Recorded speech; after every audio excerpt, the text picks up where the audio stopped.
Hi friends, ಇವತ್ತು ಚಿಕ್ಕಬಳ್ಳಾಪುರ ಹೂ ಮಾರ್ಕೆಟಲ್ಲಿ ಹೂ ಏನು ರೇಟ್ ಹೋಗ್ತಾ ಇದೆ ಅಂತ ನೋಡೋಣ ಬನ್ನಿ ಫ್ರೆಂಡ್ಸ್. ನೀವಿನ್ನೂ ನಮ್ಮ ಚಾನಲ್ಗೆ ಸಬ್ಸ್ಕ್ರೈಬ್ ಆಗಿಲ್ಲ ಅಂದರೆ ಪ್ಲೀಸ್ ಸಬ್ಸ್ಕ್ರೈಬ್ ಆಗಿ, ಪಕ್ಕದಲ್ಲಿರುವಂಥ ಬೆಲ್ ಬಟನ್ ಮೇಲೆ ಕ್ಲಿಕ್ ಮಾಡಿ. ಸೆಂಟ್ ಎಲ್ಲೋ ಬಂದುಬಿಟ್ಟು ಕೆಜಿಗೆ 120 ರೂಪಾಯಿಂದ 150 ರೂಪಾಯಿವರೆಗೂ ಹೋಗ್ತಾ ಇದೆ. ಸೆಂಟ್ ವೈಟ್ ಬಂದುಬಿಟ್ಟು 100 ರೂಪಾಯಿಂದ 150 ರೂಪಾಯಿವರೆಗೂ ಹೋಗ್ತಾ ಇದೆ. ಮೆರಬಲ್ ಬಂದುಬಿಟ್ಟು ಕೆಜಿಗೆ 60 ರೂಪಾಯಿಂದ 150 ರೂಪಾಯಿವರೆಗೂ ಹೋಗ್ತಾ ಇದೆ. ಮ್ಯಾಂಗೋ ಎಲ್ಲೋ ಬಂದುಬಿಟ್ಟು ರೋಸ್ 60 ರೂಪಾಯಿಂದ 180 ರೂಪಾಯಿವರೆಗೂ ಹೋಗ್ತಾ ಇದೆ. ಚೆಂಡು ಎಲ್ಲೋ ಬಂದುಬಿಟ್ಟು 50 ರೂಪಾಯಿಂದ 110 ರೂಪಾಯಿವರೆಗೂ ಹೋಗ್ತಾ ಇದೆ.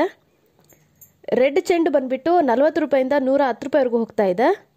ಚಾಕೊಲೇಟ್ ಕೆಜಿಗೆ 70 ರೂಪಾಯಿಂದ 170 ರೂಪಾಯಿವರೆಗೂ ಹೋಗ್ತಾ ಇದೆ.